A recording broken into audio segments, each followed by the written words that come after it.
ఈ family gathering programme కి preside చేస్తున్నటువంటి నరసింహరావు గారు, వేదిక మీద ఉన్నటువంటి రిటైర్డ్ ప్రిన్సిపల్ పద్మావతి గారు, హేమేంద్రనాథ్ గారు, సుధీర్ గారు, ECIL workers general secretary, president general secretary, retired employee మన ఎన్ఎఫ్సి బాలకృష్ణ గారు, ఈసీఐఎల్ రిటైర్డ్ వర్కర్స్ యూనియన్ ప్రెసిడెంట్గా ఉన్నటువంటి మాజీ ఎక్స్ ప్రెసిడెంట్ యాదగిరిరావు గారు, స్ఫూర్తి గ్రూపు ఆర్గనైజ్ చేసి ఎంతో మందిని ఇన్స్పిరేట్ చేస్తున్నటువంటి వాళ్ళు, ముందు కూడా చాలా మంది ఉన్నారు ముఖ్యమైనటువంటి వాళ్ళు.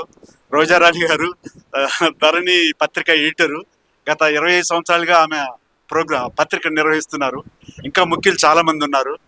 మల్లేష్ గారు, ఇంకా ఇంకో మల్లేష్ ఉన్నారు, మనకి ఇంగ్లీష్ అందరికి అందిస్తుంటారు. ఇట్లా చాలా మంది ముఖ్యులు ముందు కూర్చున్నారు.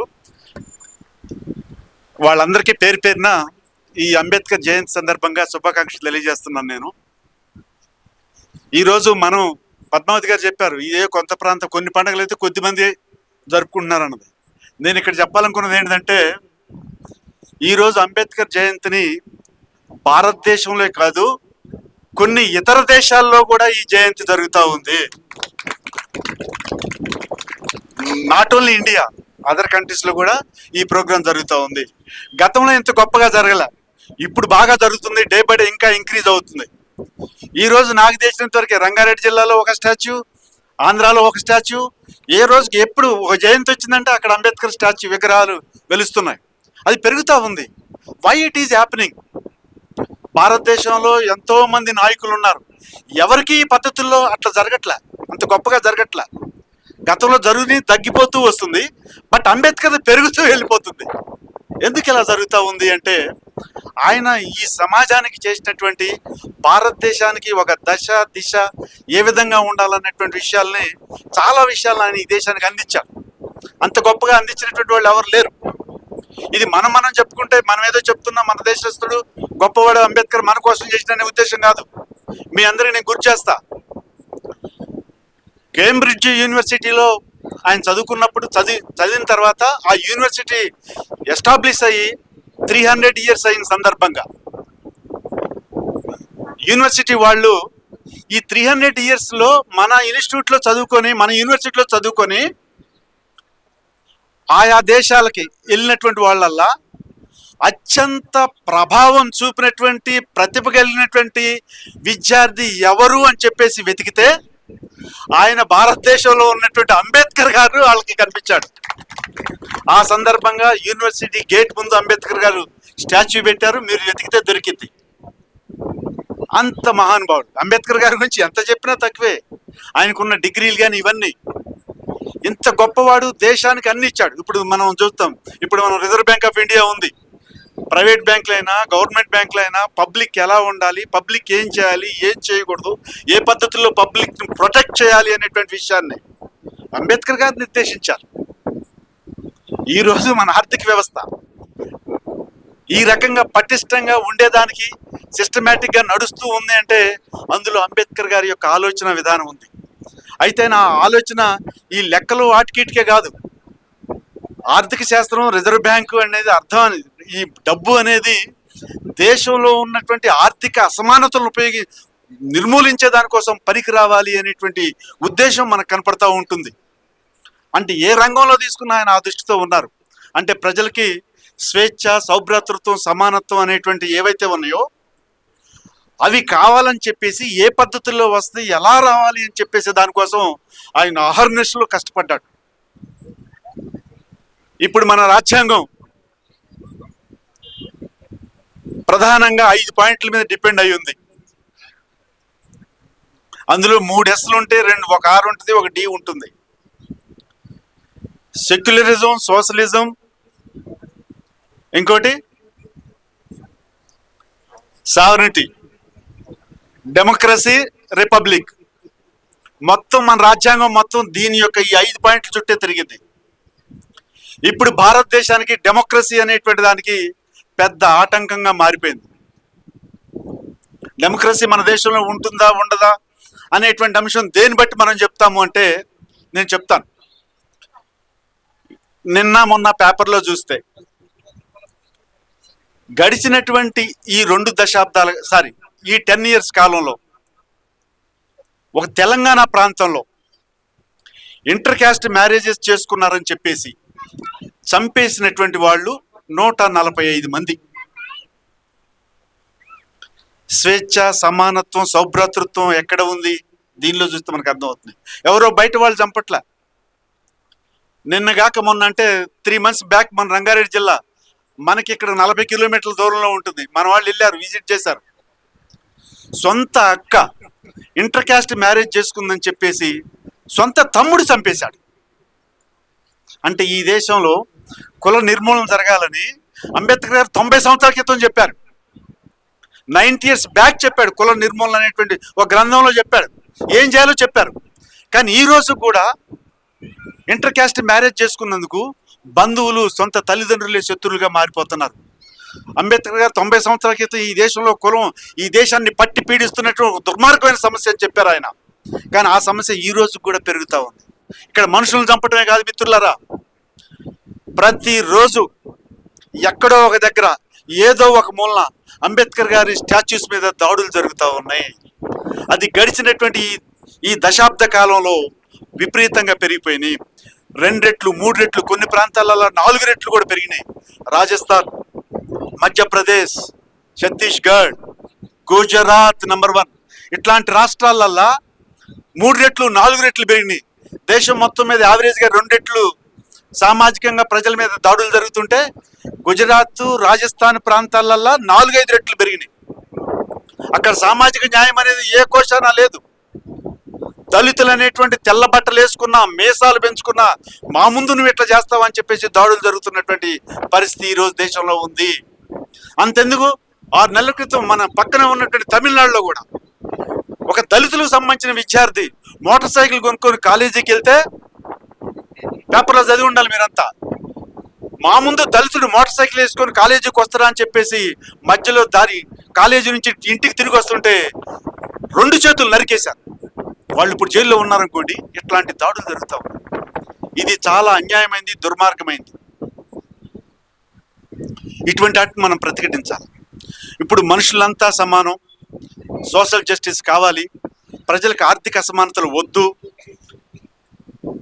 అందరూ సమానమే అని చెప్పేసి అంబేద్కర్ మన రాజ్యాంగంలో పెడితే, మనుషులందరూ సమానం కాదు, దళితులు పాచి పని చేయాలి, ఆడవాళ్ళు ఇంట్లో ఉండి పిల్లలు కనాలి అనేటువంటి ఈ రకమైన సమాజం కావాలనేటువంటి వాళ్ళు మన దేశాన్ని ఒక దశాబ్ద కాలంగా పరిపాలన చేస్తున్నారు.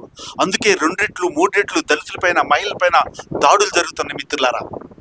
ఇది అంబేద్కర్ గారి కాంక్షించాలా, ఈ దాడులు నిర్మూలించాలా, ఈ దాడులు ఉండకూడదని చెప్పేసి అంబేద్కర్ గారు పోరాటం చేస్తారు. మనుషులంతా సమానమే, సామాజిక న్యాయం జరగాలి, మనుషులందరూ సమానం అనటం కోసం ప్రతి మనిషికి ఒకే ఓటు, దానికి ఒకే విలువ అని చెప్పాడు. అది మన డెమోక్రసీకి పునాది. ఇప్పుడు ఓట్లు అక్కర్లేదు, మేమే ఓట్లు వేసుకుంటామని చెప్పేసి SIR సర్పేరు మీద తనకి ఓట్లు లేరంటే దాన్ని తీసేస్తున్నారు. డెమోక్రసీ పోతుంది. మనకి సావరెంటీ అని చెప్తున్నాం. అంబేద్కర్ గారు కోరుకున్నారు, మనం ఏ దేశానికైనా మనం స్వతంత్రంగా ఉండాలా, మన విధానం చెప్పాలా, మన దేశం ఒక ఉన్నత స్థాయిలో ఉండాలని కోరుకున్నాడు. అది మన కాన్స్టిట్యూషన్ చెప్పింది. కానీ ఇప్పుడు మన రాజ్యాన్ని, మన దేశాన్ని పరిపాలన చేస్తున్నటువంటి వాళ్ళు మన సార్వభౌమాధికారాన్ని వదిలేశారు. పక్కనే ఉన్నటువంటి మనకి ఆఫ్ఘనిస్తాన్ గత దశాబ్దాలుగా మనకు మిత్రుడిగా ఉన్నాడు. ఆయన అమెరికా వాళ్ళు చంపేస్తే కనీసం దాన్ని ఖండించలే. మన వాయిస్ లేకుండా అయిపోయింది. అంటే మన దేశ ఆత్మాభిమానం దెబ్బతింది.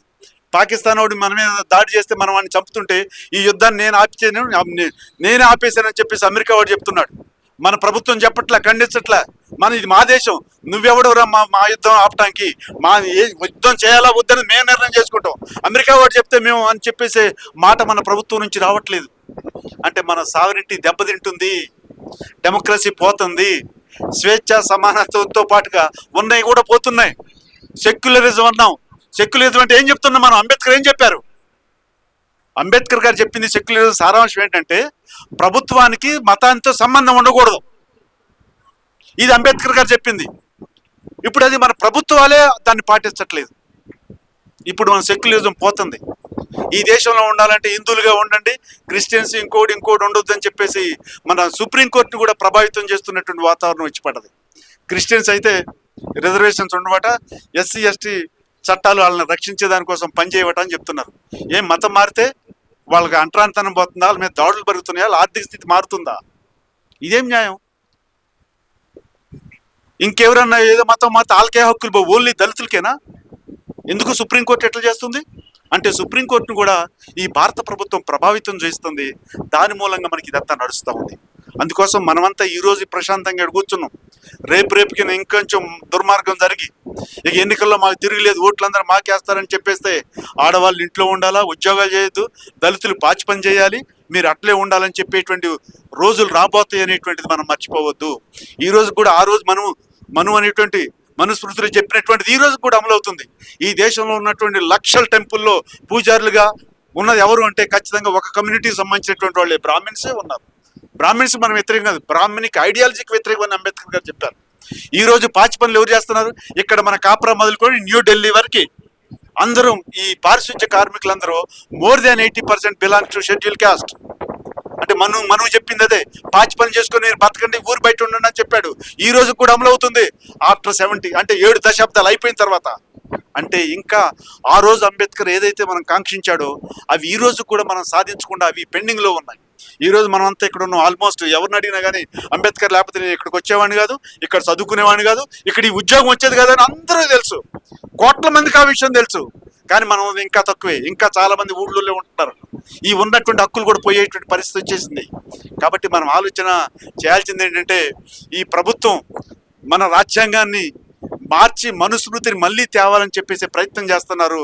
దాన్ని మనం అడ్డుకోకపోతే, దాన్ని తిరస్కరించకపోతే ఈ దేశంలో మనం అనుభవిస్తున్నటువంటి హక్కులు ఉండకుండా పోతాయి అనేటువంటిది మనకు చాలా చాలా స్పష్టంగా అర్థమవుతుంది.